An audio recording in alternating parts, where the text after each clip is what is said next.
Hey everyone, welcome to the Mod Golf Podcast YouTube channel. My name is Colin Weston. I am the host of the podcast, and we just finished up a recording of a really great episode. If you love design, if you love entrepreneurship, you love to hear how are products actually thought through and designed in the first place. Well, we got a treat for you today. So I have with me Scott Moore, who is a product manager with Garmin International, focusing on the golf product side of things. And Scott's been with Garmin for over 21 years.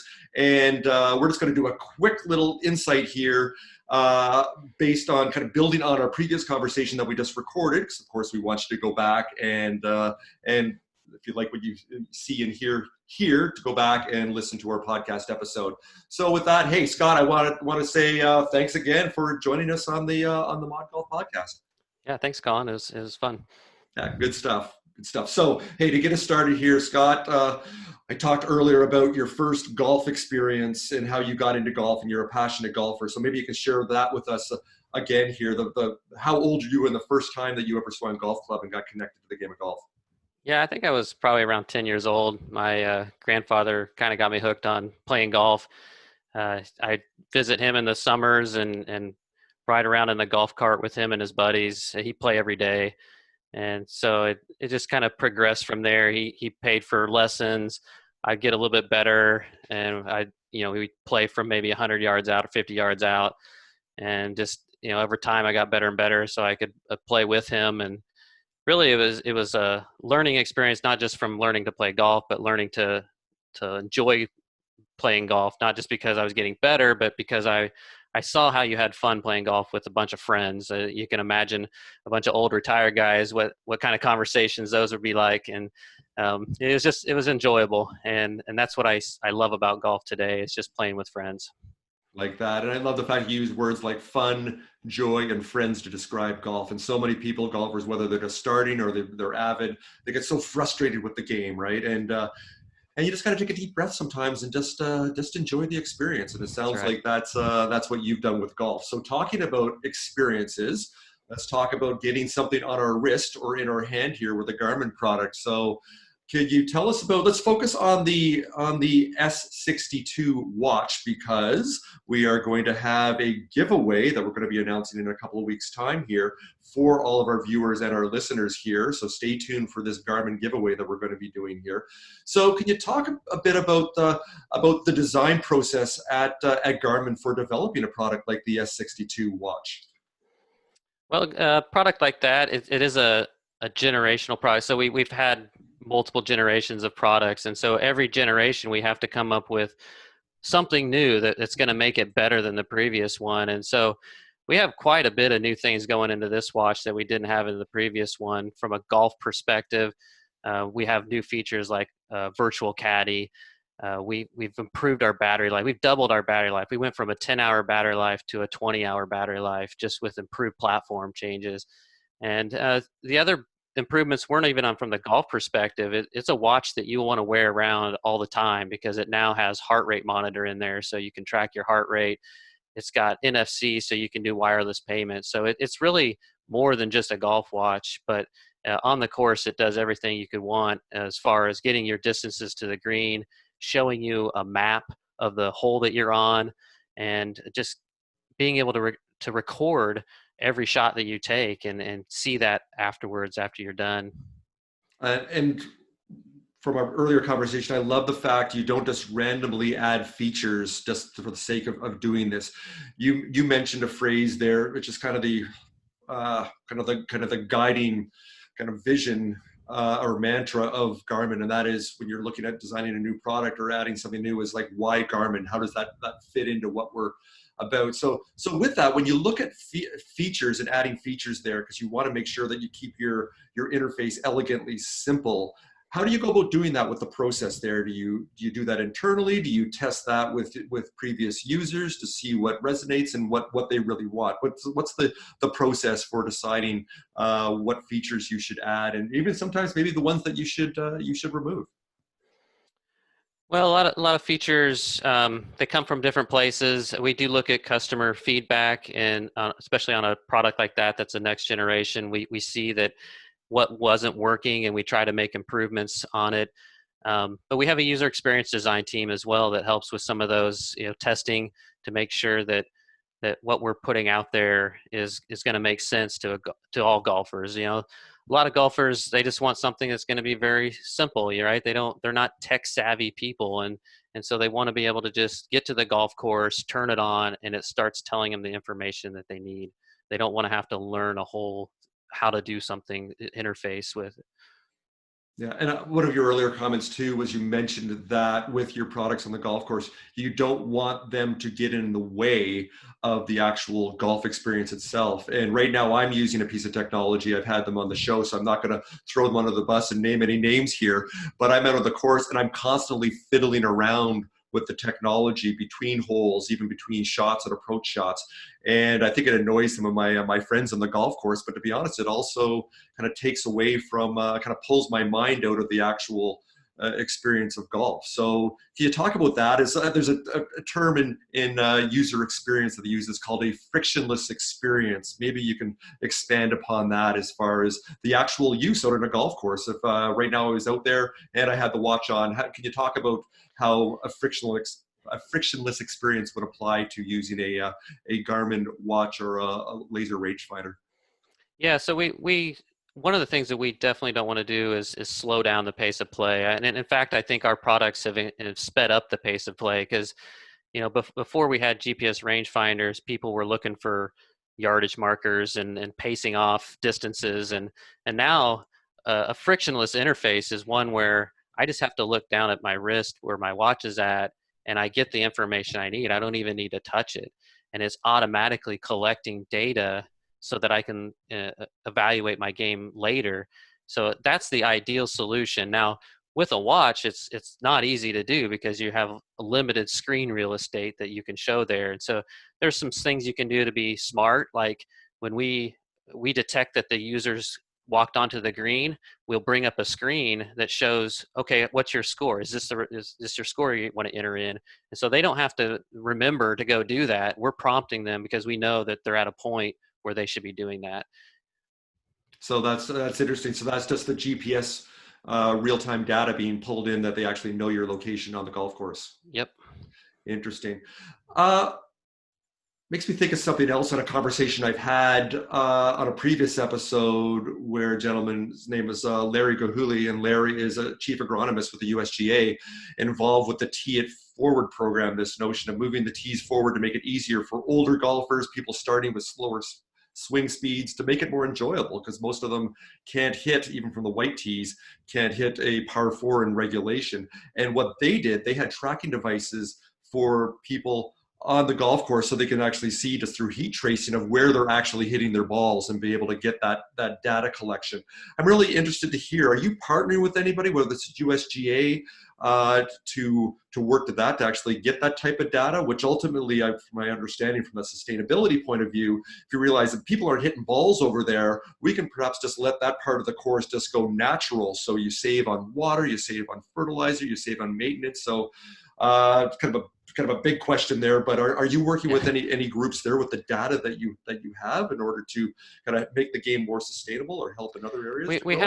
haven't we haven't done that. We do have all that data that you're talking about. We know where players are at a lot on in each hole. We can overlay a lot of shot data there.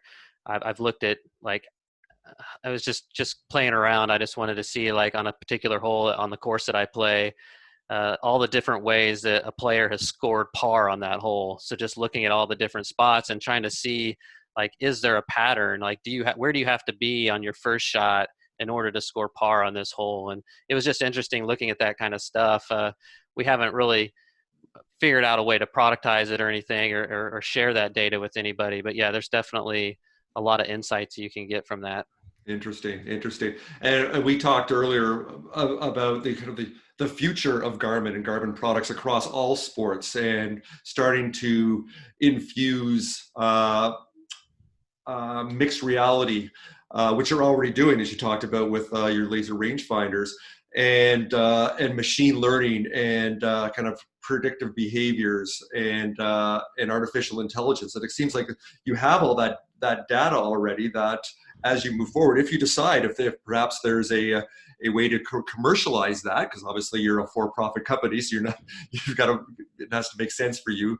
But is that something in the future that you can see that using all of that data set over all golfers to then create predictive data that could add value for other industries, perhaps to sail out to spin off? Yeah, absolutely. I think it's something that we would consider. Like I said, we're not doing anything right now, but it's it's there and it's ready to be used. Nice, nice. And you did mention on the podcast, I love the fact you called it Area 51. So you basically has this group that used to be part of, it sounds like, visionaries that are looking into the future that just get to tinker and kind of play around with some things there to create the future from those big 30,000 foot level ideas, then to be able to commercialize certain things. That sounds like that Yeah, would be kind of a it's fun good place to to have work. a team like that, because a lot of times the teams that are focused on the roadmaps for our products, they're so busy in executing that roadmap that it's hard to look at these other things. And so having people that are dedicated to just exploring ideas in other markets or ideas with different technologies is really important for innovation.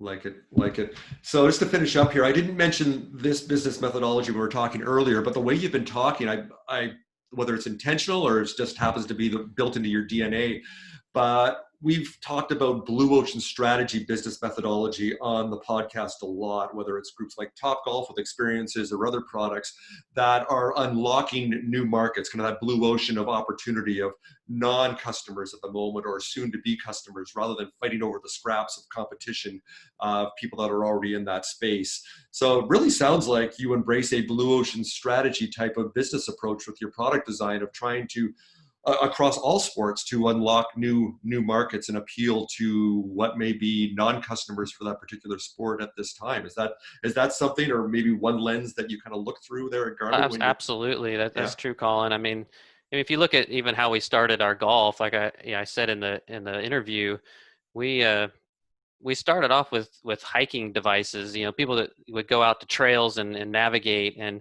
using that technology and combining that with golf cartography, you end up with a golf product. I mean, we've done this in multiple spaces where we've taken certain technology. Say, you know, we're really into building watches these days, and so one of the markets that we just recently got into is the dive market. So we've taken that, figured we know how to make watches. Now we need to know how to make them more waterproof so that you can dive deep in. And we know we have a passionate product manager now for that market. And so it's finding all these adjacencies to what we're currently doing. And Garmin is really, that's how we've grown into doing all the stuff we do. I mean, even when we back in the day when we got into the automotive industry, I mean, it started really more from navigation with airplanes and boats than it did with cars. So you just taking that technology, that what was core, you know, what we started with was GPS technology. That's where the company started, but we've built a lot of things on different technologies now besides GPS, and just kind of finding those market segments, those niche markets that you can go after. Wow. So what you just told me there, you do truly embrace a blue ocean strategy approach where one of their pillars is to look outside of your industry for other validators, what works and what resonates, and take the kind of the best elements from there and kind of pull those in and combine those into the product or the service that you're then creating to create something new that aligns with a new market segment. Yeah. So It's part of our business strategy to have all these, because certain segments might have a down year, you know, where things aren't going well. But since you have all these other market segments that you're serving, those that have an up year to make up for the fact that one might be having a down year. So it allows us to have some fluctuation in our businesses and not have an overall drop in sales. Gotcha, gotcha. So one last question here before I let you go. I did not touch on this during the podcast.